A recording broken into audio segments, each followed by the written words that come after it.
సింగరేణి పరిస్థితి ఏమిటి? బొగ్గు ఉత్పత్తి ఎలా ఉంది? ఇదే అంశంపై క్షేత్రస్థాయిలో కార్మికుల్ని కలిసి మాట్లాడారు కేంద్ర మంత్రి కిషన్ రెడ్డి. దానికి సంబంధించిన బ్రేకింగ్ మనం చూద్దాం. కొత్తగూడెం పద్మావతి ఖని 5 ఇంక్లైన్ లో కిషన్ రెడ్డి పర్యటించారు. ఈ సందర్భంగా సింగరేణి కార్మికులతో ముఖాముఖి మాట్లాడి వారి సమస్యల గురించి అడిగి తెలుసుకున్నారు కిషన్. లక్షలాది కుటుంబాలకు ఉపాధినిస్తున్న సింగరేణిని కాపాడుకోవాలంటూ కొన్ని కీలకమైన సూచనలు కూడా చేశారు ఆయన. ప్రస్తుతం సింగరేణి పరిస్థితి బాగాలేదన్న విషయాన్ని కార్మికుల దృష్టికి తీసుకువెళ్లారు. 8 జిల్లాల ప్రజలు సింగరేణి మీద ఆధారపడి ఉన్నారని, సింగరేణిలో దుబారా ఖర్చులు తగ్గించుకోవాలంటూ సూచించారు ఆయన.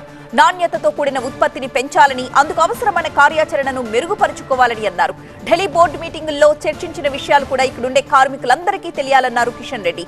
అటు విదేశాల నుంచి బొగ్గును దిగుమతి తగ్గిస్తామని వివరించారు.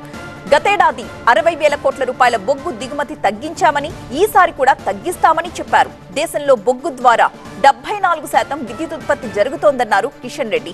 0% ప్రమాదాలు లేని విధంగా బొగ్గు ఉత్పత్తి లక్ష్యంగా అంతా పనిచేయాలన్నారు. ఇక ఉద్యోగులు కార్మికులతో జరిగిన ఆత్మీయ సమ్మేళనంలో కిషన్ రెడ్డితో పాటుగా Singareni chairman and MD Krishna Bhaskar, కేంద్ర బొగ్గు గనుల మంత్రిత్వ శాఖ అదనపు కార్యదర్శి రూపేందర్ బ్రార్ కూడా పాల్గొన్నారు. సింగరేణి మనం అనుకున్నంత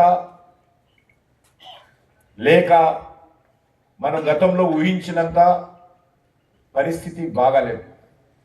మనమందరము రక్షించుకోవాలి, రాజకీయాలకు అతీతంగా రక్షించుకోవాలి.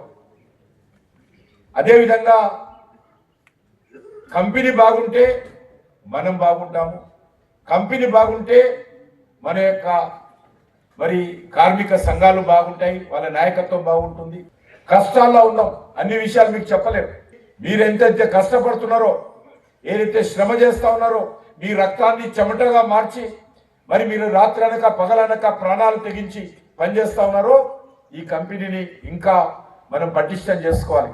ఒక్క మాట నేను మనవి చేస్తా ఉన్నాను, నేను కేంద్ర మంత్రిగా పూర్తి స్థాయిలో సింగరేణికి అన్ని రకాల సహాయ సహకారాలు అందించడానికి సిద్ధంగా ఉన్నాను.